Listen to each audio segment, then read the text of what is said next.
नमस्कार दोस्तों, स्वागत है आप सभी का आपके अपने YouTube चैनल सक्सेस मंत्रा बाय दीपक राम। दोस्तों, इस वीडियो में हम देखने वाले हैं यूपीडब्ल्यूएससी राजस्व लेखपाल के पूर्व की परीक्षा में ग्रामीण परिवेश से किस प्रकार के प्रश्नों को पूछा गया था, प्रश्नों की पूछने की प्रकृति क्या थी, कहां से प्रश्न पूछे गए और उनका लेवल क्या था, जिससे कि आपके आगामी 7,000 से अधिक पदों पर जो भर्ती है जिसका विज्ञापन अक्टूबर माह में प्रस्तावित है और बहुत ही जल्द इसकी भर्ती प्रक्रिया 6 महीने में पूरी कंप्लीट करने की जिस प्रकार सरकार ने दावा किया है। तो आप लोग बिल्कुल तैयारियों में लग जाइए और ये बिल्कुल करो या मरो की स्थिति है, क्योंकि अगर लेखपाल की जो आपका एग्ज़ाम इस बार हो रहा है 5 साल बाद हो रहा है, फिर आगे कब वैकेंसी आएगी कुछ पता नहीं, बहुत अच्छा मौका है। तो चलिए हम प्रश्नों के लेवल को देखते हैं, पूरा वीडियो ध्यान देखिएगा और पूरी तैयारी आपको हमारे चैनल पर कराई जाएगी। तो दोस्तों ये देखिए आपका उत्तर प्रदेश अधीनस्थ सेवा चयन आयोग का जो यहाँ पर है, ये राजस्व लेखपाल भर्ती परीक्षा 2015 का ये भर्ती परीक्षा थी, ठीक है, जिसकी तिथि 13/9/2015 इवनिंग का पेपर है। और यहाँ पर हम देख रहे हैं ग्रामीण परिवेश के सेक्शन को। तो सबसे पहले देखिए प्रश्न किस प्रकार से आपसे पूछे जाते हैं। यहाँ पर आप देख सकते हैं कि कौन सी भाषा राज्य के पश्चिमी भागों रोहिलखंड और ऊपरी दोआ में बोली जाती है। तो यूपी स्पेशल से भी यहाँ पर प्रश्न बनेंगे, यूपी की संस्कृति, कला, कल्चर, इस प्रकार से भी यहाँ पर प्रश्न बनेंगे। तो इसका सही जवाब देखिए खड़ी बोली है और खड़ी बोली के जनक कौन माने जाते हैं? अमीर खुसरो, ठीक है। और जिनको खड़ी बोली को अगर हम बात करते हैं तो कौरवी भी कहा जाता है। तो ये आपका है और ये पश्चिमी भागों में बोली जाती है, पश्चिमी हिंदी के अंतर्गत आता है और पूर्वी हिंदी के अंतर्गत आपको सभी को पता है अवधी, बघेली, छत्तीसगढ़ी। तो इस प्रकार से प्रश्न आते हैं। दूसरा प्रश्न देखिए क्या पूछा गया था, तहसील स्तर पर सरकारी निकाय को क्या कहा जाता है? तो दोस्तों पंचायती राज समिति, पंचायती राज व्यवस्था से प्रश्न पूछे जाते हैं और पक्के यहाँ से प्रश्न बनेंगे। तहसील स्तर पर सरकारी निकाय को दोस्तों कहा जाता है पंचायत समिति कहा जाता है, ठीक है, पंचायत समिति है। नेक्स्ट देखते हैं 2011 की जनगणना से, देखिए यहाँ से प्रश्न आपसे पूछा था। जनगणना 2011 का मैंने पूरा एक वीडियो बनाया हुआ है, आगे भी मैं आपको प्रोवाइड करा दूंगा। जनगणना 2011 के अनुसार उत्तर प्रदेश का सबसे अधिक जनसंख्या वाला शहर कौन सा है? तो दोस्तों सबसे अधिक जनसंख्या वाले शहर की बात करते हैं तो नंबर 1 पर तो इलाहाबाद प्रयागराज है, लेकिन यहाँ पर प्रयागराज के अलावा इसके और जो भी ऑप्शन दिए हैं तो यहाँ पर ये कानपुर को माना गया था, ठीक है। प्रयागराज यहाँ पर नहीं है तो कानपुर शहर अगर हम देखें तो दिए गए ऑप्शन में विकल्प के अनुसार ये आपका यहाँ पर सही होगा। नेक्स्ट देखिए पूछा गया था आपसे, हाल ही में केंद्र सरकार को प्रस्तुत की गई सी रंगराजन की रिपोर्ट के अनुसार कोई व्यक्ति जो ग्रामीण क्षेत्रों में इतने रुपए से अधिक खर्च करता है उसे गरीब नहीं समझा जाएगा। तो जितनी भी ग्रामीण विकास की योजनाएं होती हैं, ग्रामीण विकास के अंतर्गत जो भी रिपोर्ट्स आती हैं, करंट की बात करते हैं तो वहाँ से प्रश्न यहाँ पुटअप होते हैं। और ये सी रंगराजन की रिपोर्ट के अनुसार दोस्तों जो ये रिपोर्ट दी गई थी उसमें देखिए 32 रुपये माना गया था, ठीक है, और उसे गरीब नहीं समझा जाएगा। और इसी प्रकार शहरों अगर देखें तो 47 रुपये शहरों के लिए था। अगला देखते हैं, प्रश्न पूछा गया था आपसे, उत्तर प्रदेश के निम्न शहरों में किससे पीतल उत्पादों का अधिकतम निर्यात होता है? तो यूपी स्पेशल से भी यहाँ से प्रश्न पुटअप होंगे। पीतल नगरी आप जानते हैं मुरादाबाद है। नेक्स्ट प्रश्न देखते हैं। नेक्स्ट प्रश्न में आपका क्या है, उत्तर प्रदेश में कितने जिलों में विभाजित है? तो उत्तर प्रदेश में दोस्तों 75 जिले हैं और 18 मंडल हैं, ठीक है। नेक्स्ट देखिए पूछा गया था यूपी स्पेशल से आपका, यूपी में जो भी योजनाएं चलती हैं, अंबेडकर विशेष रोजगार योजना AVRY के अंतर्गत परियोजना की इकाई लागत से कम नहीं होनी चाहिए। जो भी परियोजना की इकाई लागत है वह कम नहीं होनी चाहिए। सही जवाब इसका दोस्तों ऑप्शन नंबर डी यहाँ पर, ठीक है।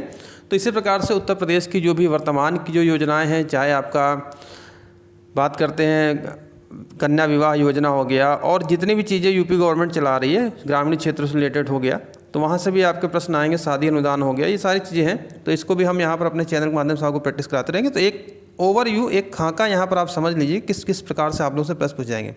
सुल्तानपुर ने सामाजिक वानिकी योजना का कुशल कार्यप्रणाली के लिए केंद्र के डाटाबेस की समस्या का समाधान करने की पहल की है, ठीक है। तो देखिए ये आपका ये जो है उस समय था तत्कालीन राष्ट्रीय सूचना केंद्र, नेशनल इन्फॉर्मेटिक्स सेंटर, ठीक है। NIC ने सुल्तानपुर में सामाजिक वानिकी योजना कुशल कार्यप्रणाली के लिए केंद्र की डाटाबेस समस्या का समाधान करने की शुरुआत की है। तो उस समय ये करंट था, यहाँ से प्रश्न पूछा गया था। ये भी देखिए आपका उत्तर मध्य रेलवे का मुख्यालय कहाँ पर है, क्योंकि ये मेनली आपका क्या है, यूपी स्पेशल से यहाँ से प्रश्न बन सकता है। उत्तर प्रदेश रेलवे का मुख्यालय दोस्तों इलाहाबाद में है, ठीक है, इलाहाबाद है आपका, प्रयागराज जो आपकी है। अगला प्रश्न देखिए पूछा गया था, भारत में स्थित किस शहर को विश्व का सबसे पुराना शहर माना जाता है? तो भारत में स्थित विश्व का सबसे पुराना शहर दोस्तों कौन सा है? वाराणसी है, जो कि आपका उत्तर प्रदेश ही है, ठीक है। और इसको आध्यात्मिक राजधानी भी कहा जाता है, ध्यान रखेंगे। करीब ये 5000 वर्ष पुराना ये शहर है। नेक्स्ट प्रश्न देखते हैं, चमड़े की वस्तुओं के लिए प्रसिद्ध जिले हैं। उत्तर प्रदेश में चमड़े की वस्तुओं के लिए कौन कौन से ऐसे जिले प्रसिद्ध हैं जहाँ पर चर्म उद्योग, चमड़ा उद्योग काम होता है? सही जवाब है आपका आगरा और कानपुर है। तो इस पीवाईक्यूज़ को आपके सामने लाने का मकसद यही है कि आप प्रश्नों की प्रकृति को समझिए, किस किस सेक्शन से है और कितना क्या पढ़ना है, और ग्रामीण परिवेश की पूरी एक कह सकते हैं कि समरी, एक मोस्ट इंपॉर्टेंट प्रश्नों की समरी आपके लिए हम तैयार करा रहे हैं। बहुत जल्द आपको यहाँ पर प्रोवाइड करा दी जाएगी, तो जिससे आपको कह सकते हैं कि बहुत सी फालतू की चीज़ें पढ़ने की जरूरत नहीं, जो काम की चीज़ें आपके जो एग्ज़ाम में आती वही आप टारगेटेड पढ़ें। इंदिरा आवास योजना, जिसका अब नाम बदलकर प्रधानमंत्री आवास योजना कर दिया गया है, इसमें पूछा गया था कि सरकार के साथ स्टेट और सेंट्रल का क्या अनुपात है। ठीक है, तो यहाँ पर दोस्तों आपका 75% सेंट्रल की बात करते हैं और 25% स्टेट का। तो जो धनराशि दी जाती है वो आपका यहाँ पर है। देखिए, लेखपाल से भू राजस्व संबंधित जो लेखपाल, खसरा, खतौनी, गिरदावरी, यहाँ से प्रश्न बनेंगे ही। तो भू कृषि का रिकॉर्ड कौन सा है? भूमि कृषि का रिकॉर्ड कौन सा होता है दोस्तों? भूमि कृषि का रिकॉर्ड गिरदावरी होता है, ध्यान रखेंगे। और गिरदावरी को अगर हम देखें तो भू कृषि का रिकॉर्ड गिरदावरी कहलाता है। यह एक प्रकार का फसल सर्वे है जो साल में 2 बार होता है। ठीक है, गिरदावरी क्या है? भू कृषि का रिकॉर्ड है और साल में 2 बार ये फसल सर्वे होती है। खतौनी से आपसे प्रश्न पूछा जा सकता है, खतौनी क्या है? एक किसान के पास कुल कितनी भूमि है, इसका इंद्राज खतौनी होता है, यानी कि उसका विवरण, इसका लेखा जोखा होता है।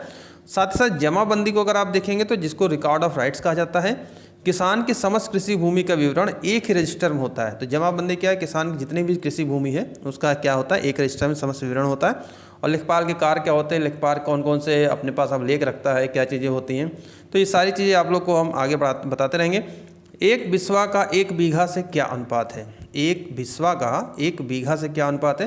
तो भू पैमाइश की जो इकाइयाँ हैं, इसका जो पहला वाला ही पार्ट मैंने अभी आपको कल दिया है, उसमें मैंने पूरी डिटेल बताया और साथ ही साथ उसके वीडियो डिस्क्रिप्शन बॉक्स में मैंने आप लोग को डाउनलोड का ऑप्शन भी दिया है कि आप ये डाउनलोड कर सकते हैं PDF, जितनी भू पैमाइश है, गज, बीघा, एकड़, अंगुल, ये सभी चीज़ें इस वीडियो के डिस्क्रिप्शन बॉक्स में मिल जाएगा, वहाँ से भी आप लोग डाउनलोड कर देंगे। तो इसका दोस्तों जो आपका है 1 बिस्वा, ठीक है, 1:20 होता है। 1 एकड़ कितने वर्ग गज के बराबर होता है? तो दोस्तों 1 एकड़ कितने वर्ग गज के बराबर होता है? तो ये आपका ऑप्शन नंबर ए 4840। और यहाँ से तो पक्के प्रश्न बनेंगे, क्योंकि भाई देखिए ये लेखपाल के कार्य के अंतर्गत जो जितने भी पैमाइश हैं, ये भूमि पैमाइश करना, ये तो पक्की जानकारी आपसे पूछी जाएगी। तो और यहाँ पर देख सकते हैं कि अलग अलग अगर देखें तो 1 एकड़ बराबर 4840 वर्ग गज होता है। 1 एकड़ बराबर 43,560 वर्ग फुट भी होता है। 1 एकड़ बराबर 3 बीघा या 8 चटक भी होता है और 16 चटक बराबर 1 कट्ठा होता है। तो इस प्रकार से भूमि नापन की इकाई जो है भूमि पैमाने की आपसे पूछी जाएंगी। और बात करते हैं NREGP, जिसका अगर हम बात करते हैं नरेगा के बारे में, तो इसका फुल फॉर्म आपसे पूछा गया था। तो जितनी भी योजनाएं हैं सेंट्रल और स्टेट की, अगर उनका शॉर्ट टर्म में दिया हुआ तो उसका फुल फॉर्म भी आपको आना चाहिए। यहाँ से आपसे पूछा गया था प्रश्न और इसका सही जवाब है राष्ट्रीय ग्रामीण रोजगार गारंटी कार्यक्रम। ठीक है, national rural employment guarantee programme. और इसकी शुरुआत आपका 2 फरवरी 2006 में हुई थी। और ये सबसे बड़ी रोजगार देने वाली गारंटी योजना है, विश्व की सबसे बड़ी योजना है। और अभी लॉकडाउन की वजह से देखिए यहाँ पर इसको काफ़ी महत्व दिया गया और काफ़ी इसका असर दिखा, प्रभाव दिखा और काफ़ी मददगार हुआ यहाँ पर। नेक्स्ट देखिए, जिला अस्पतालों के लिए भारतीय लोक स्वास्थ्य मानकों के अनुसार 10 लाख जनसंख्या वाले प्रत्येक जिले में कम से कम कितने बिस्तर होने चाहिए? तो ग्रामीण विकास के अंतर्गत चिकित्सा, स्वास्थ्य, पेयजल, ये सारी चीज़ें आपकी आ जाती हैं। तो अगर इसमें हम देखें तो 300 बेड होने चाहिए। ठीक है, कम से कम यहाँ पर क्या है मानकों के अंदर, अगर 10 लाख की जनसंख्या है तो उसके प्रत्येक जिले में कम से कम 300 बेड वाला एक हॉस्पिटल होना चाहिए।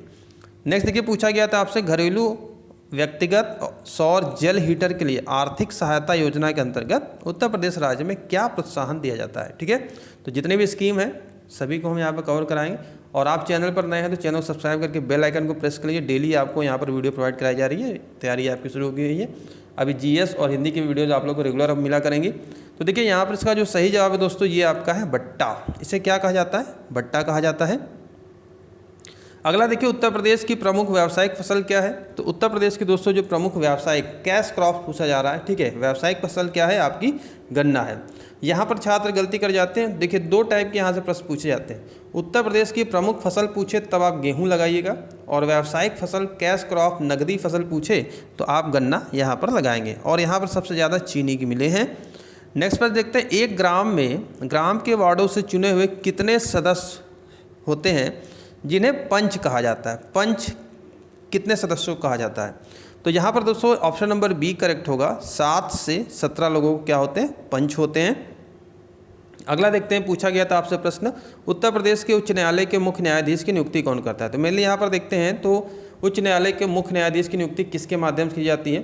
तो यहाँ पर आपका सही जवाब दोस्तों भारत के राष्ट्रपति के माध्यम, ठीक है। जो हाई कोर्ट की बात करते हैं, चीफ जस्टिस की बात करते हैं, जो भी हाई कोर्ट के जज भी होते हैं, तो राज्यपाल की सिफारिश पर भारत के मुख्य न्यायाधीश की नियुक्ति भारत के राष्ट्रपति के द्वारा, जिसमें समिति में आपके राज्यपाल भी होते हैं, आपके प्रमुख आपके होते हैं, CGI होते हैं, ठीक है। तो वहाँ से तो ये पूरी समितियाँ होते हैं, उसे अंतर्गत और नियुक्ति करने का अधिकार भारत के राष्ट्रपति को ही है, ठीक है। अगला प्रश्न यहाँ पर देखते हैं। अगला प्रश्न यहाँ पर है, उत्तर प्रदेश में एक वर्ष में न्यूनतम कितनी ग्राम सभा की बैठक होनी चाहिए। तो भाई ग्राम सभा की जो बैठक होती है उत्तर प्रदेश में न्यूनतम कितनी बार होनी चाहिए?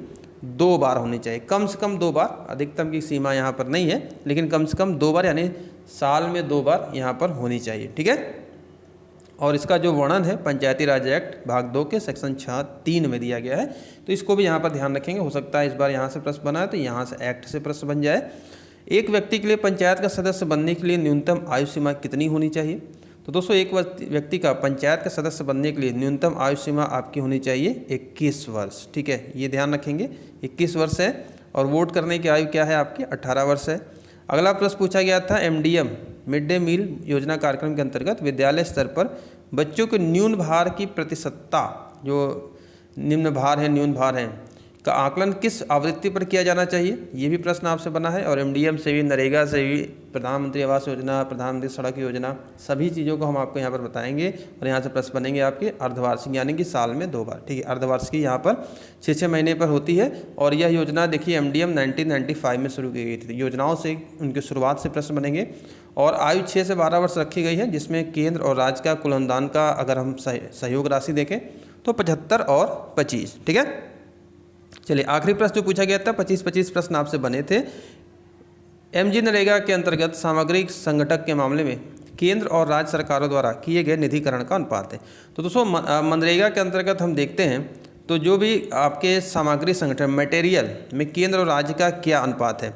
देखिए मटेरियल में आपका ये इस प्रकार से यहाँ 75 और 25 है। और ये मनरेगा योजना आपकी 2005 को एक्ट था। और इस प्रकार से यहाँ पर ये 75% आप केंद्र को देखते हैं, 25% आप स्टेट की सहयोग राशि देखते हैं।